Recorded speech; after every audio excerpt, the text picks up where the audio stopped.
আকাশবাণী কলকাতা স্থানীয় সংবাদ পড়ছি প্রিয়া বিশ্বকর্মা। প্রথমে বিশেষ বিশেষ খবর।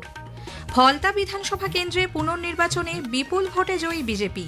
দলীয় প্রার্থী দেবাংশু পাণ্ডা নিকটতম প্রতিদ্বন্দ্বী সিপিআইএম এর শম্ভুনাথ কুর্মীকে 1 লক্ষেরও বেশি ভোটে হারিয়েছেন। এই জয়ের ফলে বিধানসভায় বিজেপির আসন সংখ্যা দাঁড়াল 208-এ। পশ্চিমবঙ্গে অবৈধ অনুপ্রবেশকারীদের জন্য জেলায় জেলায় হোল্ডিং সেন্টার গড়ে তোলার নির্দেশ রাজ্য সরকারের। রাষ্ট্রপতি দ্রৌপদী মুর্মু আগামীকাল নতুন দিল্লিতে 2026-এর পদ্ম পুরস্কার প্রদান করবেন। বিজেপির রাজ্য সভাপতি সাংসদ শ্রমিক ভট্টাচার্য সমাজের সর্বস্তরে শিক্ষার আলো পৌঁছে দেওয়ার আহ্বান জানিয়েছেন। কলকাতা সহ দক্ষিণবঙ্গের বিভিন্ন জেলায় আগামী বুধবার থেকে বৃষ্টির পূর্বাভাস। ইডেনে আইপিএল ক্রিকেটে আজ কলকাতা নাইট রাইডার্স টসে জিতে দিল্লি ক্যাপিটালসকে প্রথমে ব্যাট করতে পাঠিয়েছে। আসছে বিস্তারিত খবরে।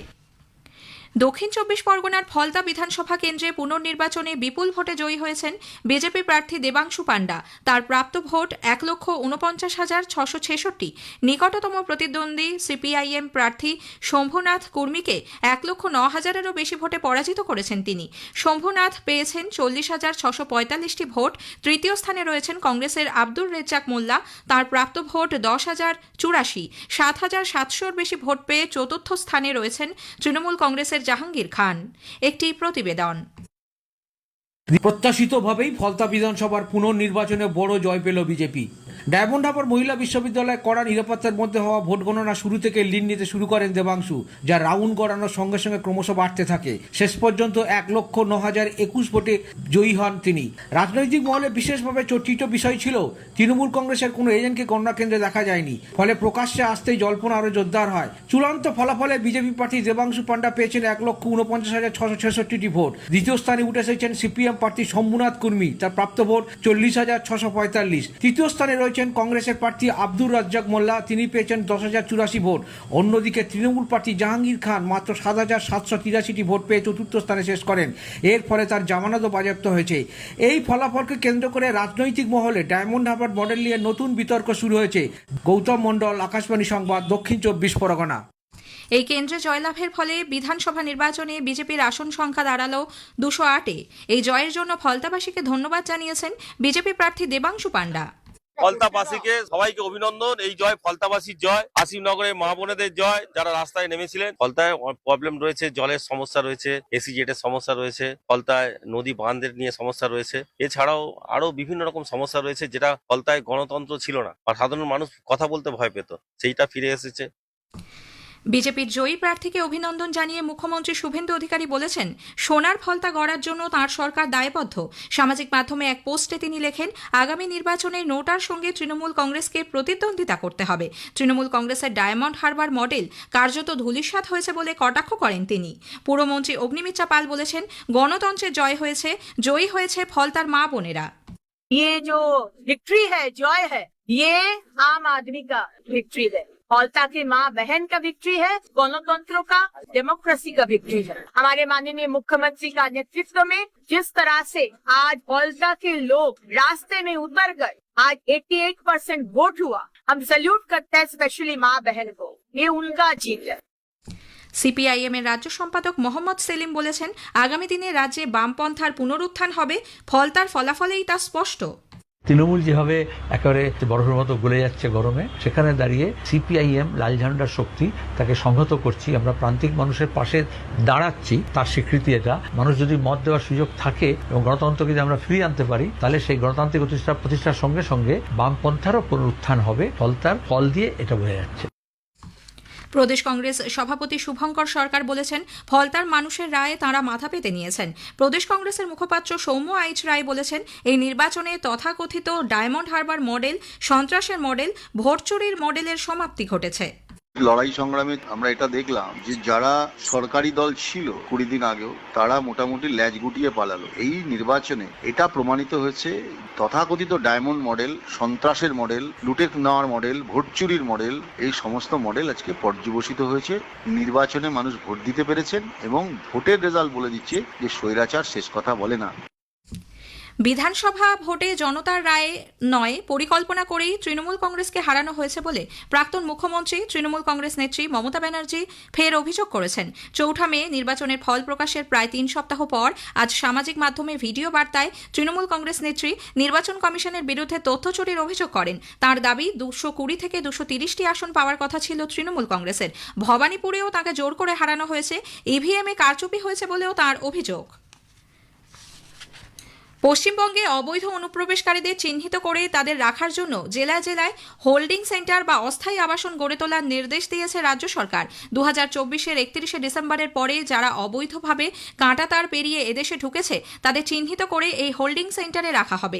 পাশাপাশি একই অভিযোগে যারা ধরা পড়েছিল বা বন্দী ছিল, যাদের দেশের বাইরে পাঠানোর প্রক্রিয়া চলছে, তাদেরও সেখানে রাখা যাবে। স্বরাষ্ট্র ও পার্বত্য বিষয়ক দপ্তরের তরফে এই সংক্রান্ত একটি জরুরি নির্দেশিকা সব জেলাশাসক, পুলিশ সুপার, রাজ্য পুলিশের ডিজি এবং কলকাতা সহ সব পুলিশ কমিশনারেটে পাঠানো হয়েছে। জেলা শাসকদের অবিলম্বে এই সেন্টারগুলি গড়ে তোলার জন্য প্রয়োজনীয় উদ্যোগ ও উপযুক্ত ব্যবস্থা গ্রহণের নির্দেশ দেওয়া হয়েছে। এদেশে অবৈধভাবে থাকার অপরাধে আটক হওয়া বাংলাদেশি এবং রোহিঙ্গা নাগরিকদের প্রত্যর্পণ বা নিজেদের দেশে ফেরত পাঠানোর প্রক্রিয়া সুনির্দিষ্ট করতেই এই উদ্যোগ। মুখ্যমন্ত্রী শুভেন্দু অধিকারী সম্প্রতি নবান্ন থেকে সাংবাদিক বৈঠক করে জানান, যারা সিএএ বা সংশোধিত নাগরিকত্ব আইনের অন্তর্ভুক্ত নন তাদের অবিলম্বে চিহ্নিত করে সরাসরি তুলে দেওয়া হবে বিএসএফ এর হাতে। বিএসএফ তাদের সংশ্লিষ্ট দেশে ফেরত পাঠানোর কাজ করবে, অর্থাৎ ডিটেক্ট, ডিলিট এবং ডিপোর্ট এই নীতি মেনে কাজ হবে। মুখ্যমন্ত্রী শুভেন্দু অধিকারী আগামীকাল সব দপ্তরের সচিব এবং প্রজেক্ট ডিরেক্টরকে নিয়ে নবান্ন সভাঘরে বৈঠকে বসবেন। সব দপ্তরের উন্নয়নমূলক প্রকল্পগুলি পর্যালোচনার জন্য এই বৈঠক বলে নবান্ন সূত্রে খবর। মঙ্গলবার মুখ্যমন্ত্রী নদিয়ার কল্যাণীতে প্রশাসনিক বৈঠক করবেন। কল্যাণী এপিজে আব্দুল কালাম অডিটোরিয়ামের এই বৈঠকে উপস্থিত থাকবেন হুগলি, নদিয়া ও উত্তর 24 পরগনা জেলার প্রশাসনিক আধিকারিকরা। তৃণমূল কংগ্রেসের বারাসাত জেলা সভাপতির পদ থেকে ইস্তফা দিয়েছেন সাংসদ কাকলি ঘোষ দস্তিদার। দলের রাজ্য সভাপতি সুব্রত বক্সিকে পাঠানো চিঠিতে তিনি লিখেছেন, বারাসাতে দলের পরাজয়ের নৈতিক দায় নিয়ে জেলা সভাপতির পদ ছাড়ছেন তিনি। একই সঙ্গে ভুইফোর সংস্থার বদলে পুরনো নিষ্ঠাবান কর্মীদের নিয়ে কাজ করার জন্য দলনেত্রী মমতা ব্যানার্জির কাছে অনুরোধ করেছেন তিনি। স্থানীয় সংবাদ শুনছেন আকাশবাণী কলকাতা কেন্দ্র থেকে। রাষ্ট্রপতি দ্রৌপদী মুর্মু আগামীকাল নতুন দিল্লিতে এক অনুষ্ঠানে 2026-এর পদ্ম পুরস্কার প্রদান করবেন। এবছর 5 জন পদ্মবিভূষণ, 13 জন পদ্মভূষণ এবং 113 জন পদ্মশ্রী পাচ্ছেন। এ রাজ্যে সাহিত্য, সংস্কৃতি, চলচ্চিত্র, সঙ্গীত, নাট্যচর্চা ইত্যাদি ক্ষেত্রে অসাধারণ অবদানের স্বীকৃতি স্বরূপ 11 জন পদ্মশ্রী পাচ্ছেন।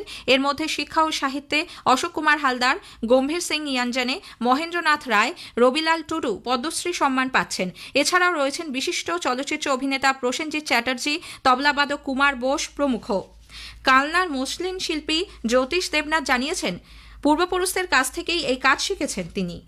আমি প্রথমে ভেবেছিলাম যে এটা বোধহয় শিল্পটা বোধহয় হারিয়ে যাবে, কিন্তু আমরা দেখছি কি যে নতুন যে প্রজন্ম যারা এসব কাজের প্রতি যাদের কোনো অভিজ্ঞতা নেই, কিন্তু আমরা একটা ট্রেনিং স্কুলের মাধ্যমে দেখলাম কি যে নতুন নতুন মেয়েদেরকে নিয়ে বা ছেলেদেরকে নিয়ে ওরা যে কাজের প্রতি যে আগ্রহ বা ওরা যে আনন্দটা পাচ্ছে বা ওদের ছেলে মেয়েকেও ওরা শেখাচ্ছে। তাই ভাবলাম যে না, এই শিল্পটা হারাবে না, যদি সবাই সহযোগিতা করে তাহলে এই শিল্পটা আবার একটা জায়গায় আসবে। রাজ্যে জয়েন্ট এন্ট্রান্স পরীক্ষা নির্বিঘ্নে সম্পন্ন হয়েছে। 1,20,000-এর বেশি পরীক্ষার্থী 267টি কেন্দ্রে পরীক্ষা দিয়েছেন। প্রথম পত্রে অঙ্ক ও দ্বিতীয় পত্রে পদার্থবিদ্যা এবং রসায়নের পরীক্ষা হয়। পরীক্ষা সুষ্ঠুভাবে সম্পন্ন হলেও অঙ্কের প্রশ্ন নিয়ে পরীক্ষার্থীদের একাংশ ক্ষোভ প্রকাশ করেন। তাদের অভিযোগ, নির্ধারিত সময়ের তুলনায় অঙ্কের প্রশ্ন বড় করা হয়েছে। বিজেপির রাজ্য সভাপতি সাংসদ শ্রমিক ভট্টাচার্য সমাজের সর্বস্তরে শিক্ষার আলো পৌঁছে দেওয়ার আহ্বান জানিয়েছেন। বিশ্ব বাংলা কনভেনশন সেন্টারে আজ দলের পক্ষ থেকে মাধ্যমিক ও উচ্চ মাধ্যমিকে কৃতী ছাত্রছাত্রীদের সম্বর্ধনা প্রদান অনুষ্ঠানে তিনি বলেন, এই ছাত্রছাত্রীরা একদিন নিজেদের ডাক্তার বা ইঞ্জিনিয়ার হিসেবে সমাজে প্রতিষ্ঠিত করবে। তবে রাজ্যে এখনো বহু মানুষের কাছে শিক্ষার আলো পৌঁছায়নি, তাই সমাজের সব স্তরের মানুষকে স্বীকৃত করে তোলার জন্য এই ছাত্রছাত্রীদের দায়িত্ব নিতে হবে। কলকাতা সহ দক্ষিণবঙ্গের বিভিন্ন জেলায় আগামী বুধবার থেকে বৃষ্টির সম্ভাবনা রয়েছে বলে আলিপুর আবহাওয়া দপ্তর জানিয়েছে। এর ফলে গরমাক্ত ও অস্বস্তিকর আবহাওয়া থেকে কিছুটা রেহাই পাওয়া যাবে। তাপমাত্রা বৃষ্টিপাতের ফলে কিছুটা কমতে পারে। অন্যদিকে উত্তরবঙ্গের জেলাগুলিতে আগামী দুদিন ভারী বৃষ্টির সম্ভাবনা থাকলেও 27 তারিখ থেকে তা কমবে বলে আলিপুর আবহাওয়া দপ্তরের বিজ্ঞানী ডক্টর সৌরিশ বন্দ্যোপাধ্যায় জানিয়েছেন। ইডেনে আইপিএল ক্রিকেট ম্যাচে কলকাতা নাইট রাইডার্স দিল্লি ক্যাপিটালসের মুখোমুখি হয়েছে। কলকাতা টসে জিতে দিল্লিকে প্রথমে ব্যাট করতে পাঠিয়েছে। শেষ খবর পাওয়া পর্যন্ত দিল্লি 5 ওভার 2 বলে 1 উইকেট হারিয়ে 43 রান করেছে। শেষ করার আগে স্থানীয় সংবাদের বিশেষ কিছু অংশ আরও একবার। ফলতা বিধানসভা কেন্দ্রে পুনর্নির্বাচনে বিপুল ভোটে জয়ী বিজেপি। দলীয় প্রার্থী দেবাংশু পান্ডা নিকটতম প্রতিদ্বন্দ্বী সিপিআইএম এর শম্ভুনাথ কর্মীকে 1 লক্ষেরও বেশি ভোটে হারিয়েছেন। এই জয়ের ফলে বিধানসভায় বিজেপির আসন সংখ্যা দাঁড়ালো 208-এ। স্থানীয় সংবাদ শেষ হলো।